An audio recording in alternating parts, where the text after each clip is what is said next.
গুরুত্বপূর্ণ বক্তব্য রাখছেন জনাব তারেক রহমান। নেতৃবৃন্দ বসে পড়ুক, আমরা 2 মিনিট সময় নেই, একটু আপনারা সবাই বসে পড়লে তারপরে কথা বলছি। বসে পড়ুন প্লিজ, বসে পড়ুন। আপনারা বসে পড়ুন। আমি 3 জেলার সকল নেতৃবৃন্দের দৃষ্টি আকর্ষণ করছি, আমাদের মাননীয় প্রধান অতিথি মহোদয় তার গুরুত্বপূর্ণ বক্তব্য রাখবেন। আপনাদের সহযোগিতা আমরা কামনা করছি। এই মুহূর্তে বক্তব্য রাখছেন আজকের এই কর্মশালার প্রধান অতিথি বিএনপির ভারপ্রাপ্ত চেয়ারম্যান জনাব তারেক রহমান। ধন্যবাদ আনি। বিসমিল্লাহির রহমানির রহিম। আজকের এই কর্মশালায় উপস্থিত নারায়ণগঞ্জ, ঢাকা এবং গাজীপুর জেলায় মঞ্চে উপস্থিত স্পিকারবৃন্দ, উপস্থিত নেতৃবৃন্দ এবং আমার সামনে উপস্থিত এই 3 ডিস্ট্রিক্টের 3 জেলার তৃণমূল পর্যায়ের নেতৃবৃন্দ, বিএনপি সহ সকল অঙ্গ সহযোগী সংগঠনের তৃণমূল পর্যায়ের নেতৃবৃন্দ, আসসালামু আলাইকুম। প্রিয় সহকর্মীবৃন্দ, আজকে আমাদের 31 দফার যে পর্বটি, আজকে কর্মশালা পর্বটি শুরু হয়েছে, এটি কিন্তু সরাসরি তৃণমূলের যারা আমাদের নেতৃবৃন্দ, সহকর্মীবৃন্দ, তাদের সাথে বা তাদেরকে নিয়ে এই কর্মশালাটি আমাদের শুরু হয়েছে। আমরা কেন্দ্রে করেছি, জাতীয়ভাবে, তারপরে বিভাগ পর্যায়ে করেছি। আজকে আমাদের প্রথম শুরু হলো তৃণমূল নেতৃবৃন্দ, অর্থাৎ থানা বা উপজেলা পর্যায়ে, পৌর পর্যায়ের নেতৃবৃন্দকে সাথে নিয়ে। এখন প্রিয় সহকর্মীবৃন্দ, আপনারা সারাদিন এখানে আলোচনা করেছেন প্রতি জেলায়, এবং তারপরে বিকেল বেলায় কিছু কারো কারো কিছু প্রশ্ন ছিল, জানার ছিল, সেগুলো নিয়ে আমরা কম বেশি আলাপ করেছি। আপনারা নিজেরাই খেয়াল করে দেখুন, আপনারা যেই বিষয়গুলো নিয়ে সারাদিন আলোচনা করেছেন এবং আপনাদের প্রশ্নের মধ্যে যেই বিষয়গুলো চলে এসছে, বিষয়গুলি কি ছিল? বিষয়গুলো ছিল, বলা যায় বিষয়গুলো সবগুলোই ছিল কিন্তু দেশের এবং দেশের মানুষের বিভিন্ন সুবিধা অসুবিধা, সমস্যা নিয়ে, কনসার্ন নিয়ে আপনারা আলোচনা করেছেন। কেন আপনারা এই বিষয়গুলো আলোচনা করেছেন? খুব সহজভাবে যদি বলতে হয়, আপনারা যেই নেতৃবৃন্দ আজকে আমার সামনে বসে আছেন, থানা বা উপজেলা পর্যায়ে বা পৌরসভা পর্যায়ে নেতৃবৃন্দ, আপনারা কিন্তু প্রতিনিয়ত মানুষের সাথে, সাধারণ মানুষের সাথে উঠছেন, বসছেন, কথা বলছেন, দেখছেন, জানছেন, শুনছেন তাদের কাছ থেকে, এবং তাদের চিন্তা ভাবনার রিফ্লেকশন গুলোই কিন্তু আপনাদের প্রশ্নের মাধ্যমে উঠে এসেছে। এখন প্রিয় সহকর্মীবৃন্দ, আলোচনায় মোটামুটি ভাবে আপনারা বুঝতে পেরেছেন যে আমরা 31 দফার মাধ্যমে দেশ এবং দেশের মানুষকে নিয়ে ভবিষ্যতে কি চিন্তা করছে, কিভাবে রাষ্ট্রের কাঠামোর কিছু মেরামত করা সম্ভব হয়। আমরা বিগত যে পলাতক স্বৈরাচারের বিরুদ্ধে দল মত নির্বিশেষে, শ্রেণী পেশা নির্বিশেষে প্রতিটি মানুষ আমরা দেখেছি কিভাবে জুলাই আগস্ট মাসে নেমে এসেছিলেন রাজপথে। এই সকল মানুষকে সাথে নিয়ে, সকল মানুষের কম বেশি সকলের যেই প্রয়োজন, তাদের যেই চাওয়া প্রত্যাশা, দেশকে নিয়ে, ভবিষ্যৎকে নিয়ে, তার একটি সমষ্টিগত চিন্তার প্রতিফলন আমাদের এই 31 দফা।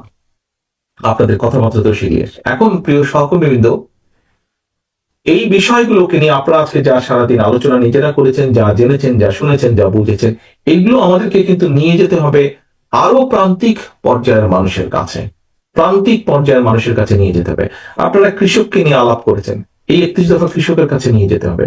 আপনারা মহিলা নারী সমাজকে নিয়ে আলাপ করেছেন, এই নারী নেতৃত্ব শুধু নয়, পুরুষ নেতৃত্ব, সকলকে, নারীদের কাছে, প্রান্তিক পর্যায়ে নারীদের কাছে যেতে হবে।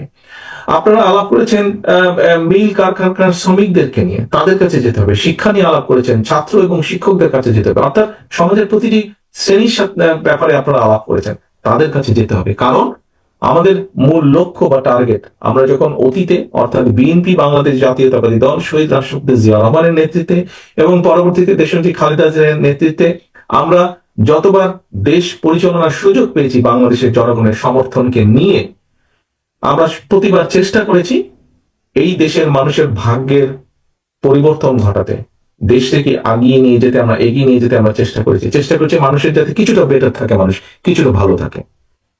প্রিয় সহকর্মীবৃন্দ, আমি প্রায় একটি কথা বলি, আজকে আপনাদের সামনে তুলে ধরতে চাই কথাটি। আপনাদের সাথে বিভিন্ন সময় বিভিন্ন পর্যায়ে আমার মিটিং হয়েছে বা কথাবার্তা যখন হয়েছে, ভিউজ এক্সচেঞ্জ হয়েছে, আপনারা আপনাদের বক্তব্যের এক পর্যায়ে প্রায় প্রত্যেকটা নেতাকর্মী কিন্তু, সেটি যে বিভাগ পর্যায়ে, জেলা পর্যায়ে, থানা পর্যায়ে, ইউনিয়ন পর্যায়ে, যখনই কথা হয়েছে একটি কথা বলেছেন, বাংলাদেশের মানুষ তাকিয়ে আছে বিএনপির দিকে বা বিএনপির কাছ থেকে তাদের ভালো বড় কিছু প্রত্যাশা। প্রিয় সহকর্মীবৃন্দ, কোটি কোটি মানুষের যখন প্রত্যাশা থাকে তখন সেই দায়িত্বটি কিন্তু অনেক বড় থাকে। আজকে দেখুন, আপনি নিজে যখন বের হন আপনার এলাকায়, তখন কিন্তু এই বর্তমান প্রেক্ষাপটে আপনি একজন ইউনিয়নের নেতা হন, আপনি থানা, পৌরসভা, উপজেলা, জেলা, যেই পর্যায়ে আপনি নেতা হন না কেন, আপনি বিএনপির মূল দলের নেতা হন অথবা আপনি অঙ্গ সহযোগী সংগঠনের নেতা হন, আপনি যখন ঘর থেকে বের হন, আপনার আশেপাশের সাধারণ মানুষ যারা আপনাকে জানে যে আপনি বিএনপির সাথে সম্পৃক্ত, বিএনপির রাজনীতি করেন, দেশনেত্রী খালেদা জিয়া, শহীদ রাষ্ট্রপতি জিয়াউর রহমানের রাজনীতি আপনি করেন, আপনাকে সালাম দিয়ে কিন্তু জিজ্ঞেস করে, ভাই কি অবস্থা, দেশের কি অবস্থা, কি হবে, নির্বাচন কবে হবে, জিজ্ঞেস করে না? এরকম প্রশ্ন তো আপনাদেরকে জিজ্ঞেস করে। আপনারা যারা মিল কারখানা পরিচালনা করেন, আপনাদেরকে আপনাদের অন্য মিল কারখানার মালিক তাদের সাথে দেখা হলে জিজ্ঞেস করে, কি ভাই কি অবস্থা, দেশের নির্বাচন কি হচ্ছে, নাহলে তো ব্যবসা বাণিজ্য ঠিকভাবে হচ্ছে না, সবকিছু থেমে আছে।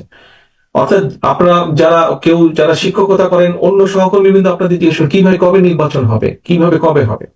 কেন আপনাদেরকে জিজ্ঞেস করে? আর তো কাউকে জিজ্ঞেস করছে না, অন্য কাউকে জিজ্ঞেস করছে না, কিন্তু আপনাকে জিজ্ঞেস করছে, আপনি বিএনপির নেতা হিসাবে আপনাকে জিজ্ঞেস করছে বা বিএনপির কর্মী হিসাবে আপনাকে জিজ্ঞেস করছে। এই কারণেই জিজ্ঞেস করছে কারণ প্রত্যাশাটাই আপনাদের কাছে, প্রত্যাশাটাই আপনাদের কাছে। তারা মনে করে যে হ্যাঁ, কিছু ভালো কিছু করতে পারলে বিএনপি করতে পারবে। অধিকাংশ মানুষের, আমি বলছি না 100%, বা দেশের অধিকাংশ মানুষের এরকমই প্রত্যাশা, এরকমই বিশ্বাস, এরকমই ধারণা।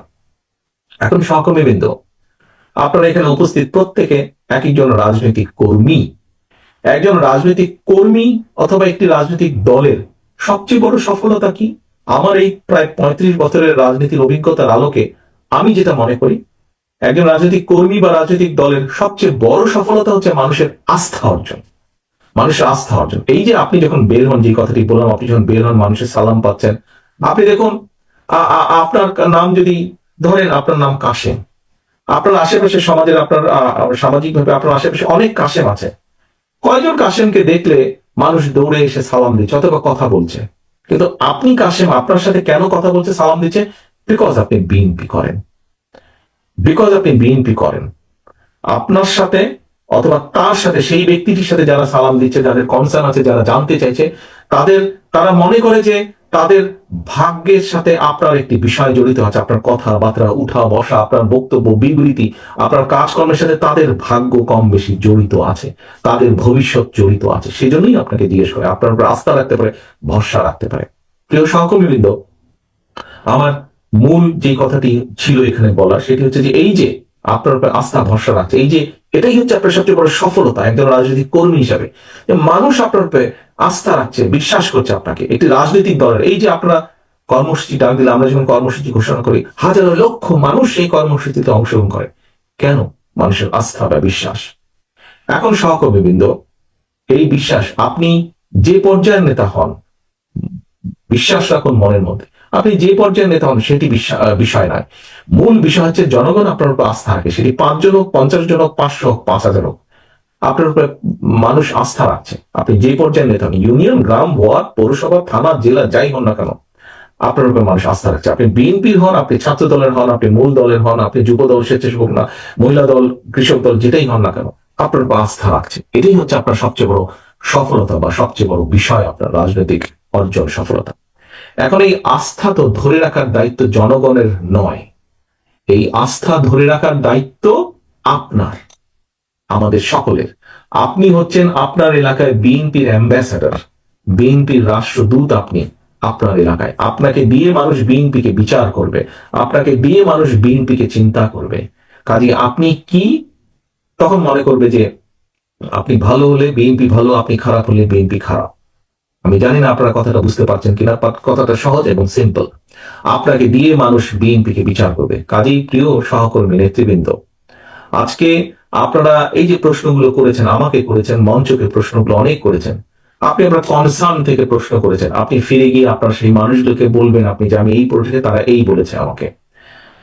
এই যে আপনার কনসার্ন, এই যে আপনার জানতে চাওয়া, আপনি তো নিজের জন্য জানতে চাননি, আপনি দলের কাছে জানতে চেয়েছেন, আমার কাছে জানতে চেয়েছেন, দলের দায়িত্বপ্রাপ্ত হিসাবে আপনি মঞ্চে যারা দায়িত্বপ্রাপ্ত তাদের কাছে জানতে চেয়েছেন। কেন?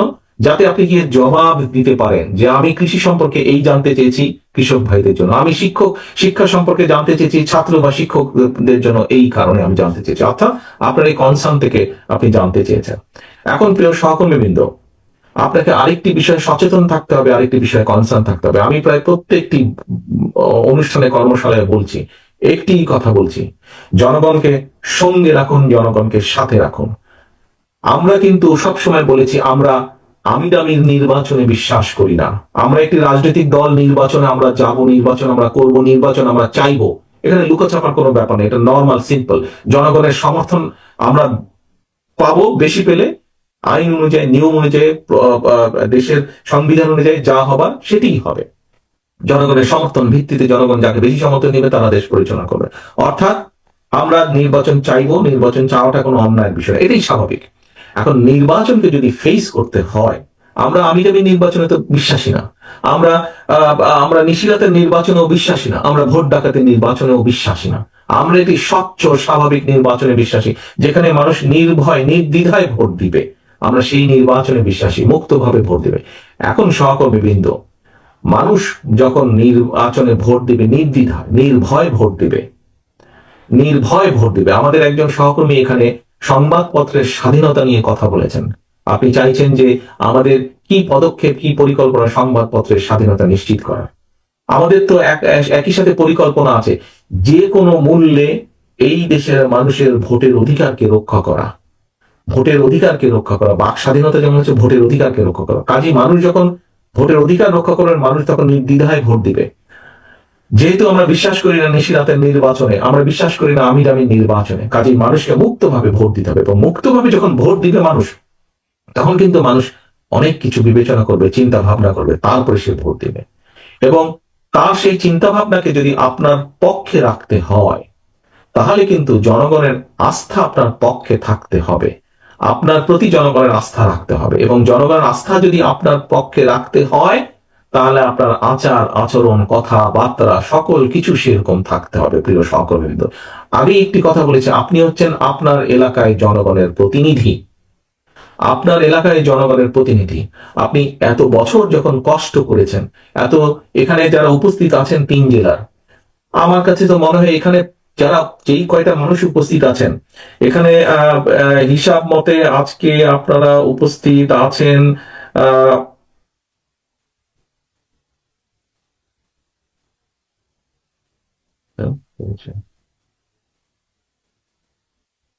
আপনারা আজকে গাজীপুর থেকে, আমার হিসাবে আমি যে হিসাব পেয়েছি, গাজীপুর থেকে প্রায় 810 জন উপস্থিত আছেন, ঢাকা জেলায় আছেন 750 জন, নারায়ণগঞ্জে আছেন 965 জন মানুষ উপস্থিত আছেন। এই যে প্রায় 3000-এর কাছাকাছি মানুষ যে আপনারা উপস্থিত আছেন এখানে, বলে দেওয়া যায় মোটামুটি যে প্রত্যেকটা মানুষের বিরুদ্ধে না হলেও একটি করে হলো এই স্বৈরাচার আমলে একটি করে হলো মিথ্যা বা গায়েবী মামলা আছে, মিনিমাম আছে না? প্রত্যেকটি মানুষের নামে আপনাদের আছে। এই যে হাত তুলেছে সবাই, না গাজীপুর থেকে আছে। এখন প্রিয় সহকর্মী, এই যে ঢাকা জেলা থেকে হাত তুলেছে, নারায়ণগঞ্জ থেকে হাত তুলেছে, প্রত্যেকটা মানুষ। এখন এই যে বিগত 15 বছর আপনারা এত অত্যাচার, নির্যাতন, মিথ্যা মামলা, গায়েবী মামলা সহ্য করেছেন। আমাদের বহু নেতাকর্মী আছেন, বহু নেতাকর্মী আছে যাদের স্বজন মারা গিয়েছে, আপনজন বাবা মা মারা গিয়েছে, তাদেরকে হ্যান্ডকাফ পরিয়ে জানাজায় নিয়ে গেছে। আমাদের সহকর্মীবৃন্দ হ্যান্ডকাফ পরা অবস্থায় হাসপাতালের ফ্লোরে মৃত্যুবরণ করেছে। আমাদের সহকর্মীবৃন্দ হাত করা অবস্থায় জেলের ভিতরে মৃত্যুবরণ করেছে। যেই দলের নেতাকর্মীরা এত অত্যাচার নির্যাতন সহ্য করে এই পর্যন্ত আপনারা এসেছেন, এই পর্যন্ত দলের ঐক্যকে ধরে রেখেছেন, এই পর্যন্ত জনগণের আস্থাকে ধরে রেখেছেন, আমাদের ভিতরে যদি কেউ নিজের স্বার্থ হাসিলের জন্য এই আস্থাকে আঘাত করে, এই আস্থাকে, বিশ্বাসকে, জনগণের আস্থা বিশ্বাসকে নষ্ট করে নিজের স্বার্থ সিদ্ধির জন্য, ব্যক্তিগত স্বার্থ সিদ্ধির জন্য, আমার অনুরোধ থাকবে আপনাদের সহকর্মী হিসেবে প্রত্যেকের কাছে, অনুরোধ থাকবে আপনাদের নেতা হিসেবে, আপনাদের প্রত্যেকের প্রতি আমার নির্দেশনা থাকবে, শক্ত হাতে সেই লোকগুলোকে দমন করতে হবে। আপনাদের শক্ত হাতে সেই লোকগুলোর বিরুদ্ধে আপনাদেরকে ব্যবস্থা নিতে হবে। কেন নিতে হবে, কেন আপনাদেরকে এই কথাটি বলছি? আগেই বলেছি, 3 জেলার আপনারা যারা এখানে উপস্থিত আছেন, প্রত্যেকে আপনারা কিন্তু আজকে এখানে নেতা হিসাবে উপস্থিত হয়েছেন। এই যে কর্মশালায় উপস্থিত হয়েছেন, নেতা হিসাবে উপস্থিত হয়েছেন। আপনার অধীনস্থ অনেক নেতা কর্মী আছে, প্রত্যেককে আপনাদের খেয়াল রাখতে হবে। তাদের অধীনে আবার যারা আছে খেয়াল রাখতে হবে, যাতে নিজের স্বার্থ হাসিলের জন্য দলের সুনাম কেউ নষ্ট করতে না পারে, নষ্ট করতে না পারে, এটি খেয়াল রাখতে হবে। প্রিয় সহকর্মী, প্রত্যেক জায়গায় আমি এই কথা বলছি। আরেকটি কথা আপনাদের সামনে উল্লেখ করতে চাই, দেখুন স্বৈরাচার, আপনারা এখানে পোড় খাওয়া প্রত্যেকের রাজনীতিবিদ, প্রত্যেকে পোড় খাওয়া রাজনীতিবিদ। হ্যাঁ, আমরা আজকে 31 দফা নিয়ে আলোচনা করেছি। 31 দফা নিয়ে আমরা 31 দফার ভিতরে আমরা দেশের শিক্ষা নিয়ে আলোচনা করেছি, দেশের মানুষের স্বাস্থ্য নিয়ে আলোচনা করেছি, দেশের যুবকদের ভবিষ্যৎ প্রজন্মের কর্মসংস্থান নিয়ে আমরা কম বেশি আলোচনা করেছি, দেশের শিল্প নিয়ে আমরা আলোচনা করেছি, কৃষি নিয়ে, মহিলা নারী সমাজকে নিয়ে আমরা আলোচনা করেছি। প্রত্যেকটি প্রায় অলমোস্ট প্রত্যেকটি কম বেশি সাবজেক্ট নিয়ে আলোচনা করেছি। এখন আমরা যদি রাষ্ট্র মেরামত করতে চাই, আমরা যদি আমাদের এই কর্মসূচিগুলি পরিকল্পনাগুলো যদি আমরা সফল করতে চাই, এগুলি বাস্তবায়ন আমরা করতে চাই, তাহলে অবশ্যই আমাদেরকে রাষ্ট্র ক্ষমতায় যেতে হবে জনগণের সমর্থনে। তাহলে অবশ্যই আমাদেরকে সরকার গঠন করতে হবে জনগণের সমর্থনকে নিয়ে, সহকর্মী বৃন্দ। তা না হলে আমরা যদি সেটি করতে সক্ষম না হই, আমাদের এতদিনের আন্দোলন ব্যর্থ হয়ে যাবে। আমরা যদি সেটা করতে সক্ষম না হই, তাহলে আমাদের এই যে সারাদিনের আলোচনা সভা, এইটি কর্মশালা, এটি আমাদের ব্যর্থ হয়ে যাবে। প্রিয় সহকর্মীবৃন্দ, আমরা দেশ নিয়ে যেই চিন্তা ভাবনা করছি, দেশের মানুষকে নিয়ে যেই চিন্তা করছি, যেই কর্মসূচিগুলো দিয়েছি আমরা 31 দফার ভিতরে, এইগুলোকে সফল করতে হলে আমাদেরকে জনগণের সমর্থন প্রয়োজন, জনগণের আস্থার ভিতরে আমাদেরকে থাকতে হবে। এবং সে কারণে আমাদের প্রত্যেককে আমাদের অবস্থান থেকে যেটি সঠিক সেই কাজটি করতে হবে, যেটি অনৈতিক, যেটি খারাপ কাজ, সেটিকে আমাদের ত্যাগ করতে হবে, সেটির বিরুদ্ধে আমাদের প্রতিবাদ গড়ে তুলতে হবে, সেটির বিরুদ্ধে আমাদেরকে শক্ত অবস্থান নিতে হবে। কিছুক্ষণ আগে একটি কথা বলেছিলাম যে রাজনীতিবিদ হিসেবে, রাজনৈতিক কর্মী হিসেবে, রাজনৈতিক দল হিসেবে সফলতা কি? পিছনে যখন জনগণ থাকে। আপনারা প্রত্যেকেই কম বেশি জীবনে বহু মিছিল করেছেন। আপনি যখন মিছিল নিয়ে যান, মাঝে মাঝে কিন্তু আপনি পিছনে থাকেন, আরে ভাই আমার মিছিলটা কত বড়, একটু দেখি তো। যখন দেখেন মিছিলটা আপনার প্রত্যাশার চেয়ে বড়, আপনার নিজের মনটা, কলজাটা বড় হয়ে যায় না? দেখতে ভালো লাগে না? তাহলে এখন ভাইরা, সহকর্মীবৃন্দ, কেন আপনি মিছিলটি ছোট করতে চাইবেন? প্রতিপক্ষের মিছিল, প্রতিপক্ষ বলতে দলের ভিতরে বোঝাচ্ছি না, প্রতিপক্ষ বলতে অন্য রাজনৈতিক দলের সমাবেশ যখন দেখি ছোট, যাদেরকে আমরা মনে মনে ভাবি যে এটা তো আমার দল না, অন্য দলের মিটিং, এটা অন্য দল, আমার প্রতিপক্ষ রাজনৈতিক দল, যখন দেখি তাদের মিটিংটা ছোট, যখন দেখি তাদের জনসমাবেশ ছোট, যখন দেখি তাদের প্রসেশনটা, মিছিলটা ছোট, নিজের মনে তো একটু আনন্দ লাগে, তাই না? যে আমাদেরটা বড় ছিল, বিএনপিটা বড় ছিল, বিএনপির মিছিল, বিএনপির মিটিং বড় ছিল। সহকর্মীবৃন্দ, আজকে আমাদেরকে প্রতিজ্ঞা করতে হবে কর্মশালা শেষে, আমরা যেমন এই কর্মশালার পরে আপনাদেরকে গ্রামে গ্রামে, ওয়ার্ডে ওয়ার্ডে, ঘরে ঘরে যেতে হবে 31 দফা নিয়ে, একইভাবে আমাদেরকে প্রতিজ্ঞা করতে হবে, শপথ নিতে হবে আজকের এই অনুষ্ঠানে, যে আমরা যাওয়ার সাথে সাথে, 31 দফাকে নিয়ে যাওয়ার সাথে সাথে আমরা জনগণের সমর্থনকে যে কোনো মূল্যে ধরে রাখতে হবে। কারণ বারে বারে বলেছি, আবার বলছি, প্রতিপক্ষের মিছিল সমাবেশ ছোট, আমাদেরকে আনন্দ দিচ্ছে, কিন্তু কোনোভাবেই যাতে আমাদেরটা ছোট না হয়। কারণ আজকে আপনারা যেটা বক্তৃতা বিবৃতিতে বলেন, অনেকেই এখানে বলেছেন, বিএনপি এই মুহূর্তে ইনশাল্লাহ আল্লাহর রহমতে বাংলাদেশের অধিকাংশ মানুষের সমর্থন এনজয় করছে। কাজেই এটা অনেকের হিংসার কারণ হয়ে দাঁড়িয়েছে, অনেক রাজনৈতিক দল অনেকের হিংসার কারণ হয়ে দাঁড়িয়েছে, এবং অনেক ষড়যন্ত্র শুরু হয়েছে। সবসময় দেখেছেন, সবসময় আপনারা খেয়াল করে দেখুন, যারা এই দলের সাথে বহু বছর যাবৎ জড়িত আছেন, এখানে আমার সামনে অনেকে উপস্থিত আছেন যারা শহীদ জিয়ার সময় থেকে এই দলে জড়িত আছেন। আমরা সেই 81 সাল থেকে দেখেছি, 81 সালের আগে থেকে দেখেছি কিভাবে জাতীয়তাবাদী দলের বিরুদ্ধে বিভিন্ন সময় ষড়যন্ত্র হয়েছে, দেশের ভিতরে এবং দেশের বাইরে, আন্তর্জাতিক ভাবে। কাজে ষড়যন্ত্র কিন্তু থেমে থাকে নাই। এবং এই দলের বিরুদ্ধে ষড়যন্ত্র যখন হবে, ধরে নিতে হবে আপনাকে সেই ষড়যন্ত্র শুধু এই দলের বিরুদ্ধে না, সেই ষড়যন্ত্রের অংশের মধ্যে আছে আরেকটি ষড়যন্ত্র, যেটি এই বাংলাদেশের বিরুদ্ধে, বাংলাদেশের স্বাধীনতার বিরুদ্ধে, সার্বভৌমত্বের বিরুদ্ধেও ষড়যন্ত্র অব্যাহত রয়েছে, থেমে যায়নি। স্বৈরাচার পালিয়ে গেছে, স্বৈরাচারের মাথা পালিয়ে গিয়েছে, কিছু কিছু ছোট ছোট মাথাও পালিয়ে গিয়েছে, কিন্তু লেজ শরীরের অনেকাংশ অবশিষ্ট রয়ে গিয়েছে, তারা কিন্তু ভিতরে ভিতরে ষড়যন্ত্র করছে। কাজে আপনাদেরকে এই ব্যাপারে অ্যালার্ট থাকতে হবে প্রিয় সহকর্মীবৃন্দ। 31 দফা পৌঁছে দিবেন ঘরে ঘরে, ষড়যন্ত্রের ব্যাপারেও আপনাকে অ্যালার্ট থাকতে হবে। ষড়যন্ত্রের অংশ হিসাবে আমাদের ভিতরে অনেকে এজেন্ট ঢুকিয়ে দিয়েছে, এইগুলা ব্যাপারেও আমাদেরকে অ্যালার্ট থাকতে হবে সহকর্মীবৃন্দ। সেই জন্যই আমি বলেছি, আপনারা আজকে যারা এখানে উপস্থিত হয়েছেন, আপনারা প্রত্যেকে এক একজন নেতা হিসাবে উপস্থিত হয়েছেন, আপনাদেরকে চোখ কান খোলা রাখতে হবে। সহকর্মীবৃন্দ, আগামী যে নির্বাচন হবে, আপনাদেরকে আমি 100% গ্যারান্টি দিয়ে বলতে পারি, কেউ যদি মনে মনে ভেবে থাকেন আরে এখানে তো প্রধান প্রতিপক্ষ নাই অথবা দুর্বল হয়ে গেছে, নির্বাচন খুব সহজ হবে, no no no and no. এই নির্বাচন অতীতের যে কোনো নির্বাচন থেকে অনেক অনেক অনেক কঠিন হবে, অনেক কঠিন হবে। কাজে নিজেদেরকে সেইভাবে সহকর্মীবৃন্দ প্রস্তুত করুন, নিজেদেরকে সেভাবে প্রস্তুত করুন যে আগামীর যে কঠিন নির্বাচন সেটি জনগণের সমর্থন নেই, সেই নির্বাচনের পুল সারাত যাতে আমরা পার হতে পারি সেইভাবে নিজেদেরকে প্রস্তুত করুন। সেজন্যই আমি সবসময় বলছি, জনগণের সঙ্গে থাকুন, জনগণকে সঙ্গে রাখুন। প্রিয় সহকর্মীবৃন্দ, আমরা জনগণকে সাথে নিয়ে বিগত 16-17 বছরের স্বৈরাচারকে পালিয়ে যেতে বাধ্য করেছি। জনগণের সমর্থন নিয়ে, জনগণকে সাথে নিয়ে ইনশাল্লাহ আমরা জনগণের আস্থা ধরে রেখে, জনগণের সাথে নিয়ে, জনগণকে সঙ্গে নিয়ে, জনগণের সমর্থন নিয়ে আগামীতে আমরা দেশ পরিচালনা যোগ্যতা আমরা অর্জন করতে সক্ষম হব।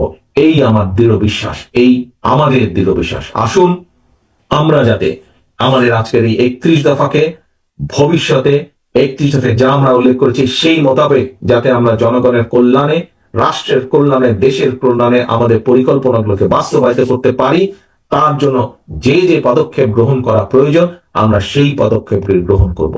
পরিশেষে বক্তব্য শেষ করার আগে একটি কথা দিয়ে শেষ করতে চাই, জনগণের সঙ্গে থাকুন, জনগণকে সঙ্গে রাখুন। সহকর্মীবৃন্দ, আল্লাহ হাফেজ। বাংলাদেশ জিন্দাবাদ, বাংলাদেশ জাতীয়তাবাদী দল জিন্দাবাদ।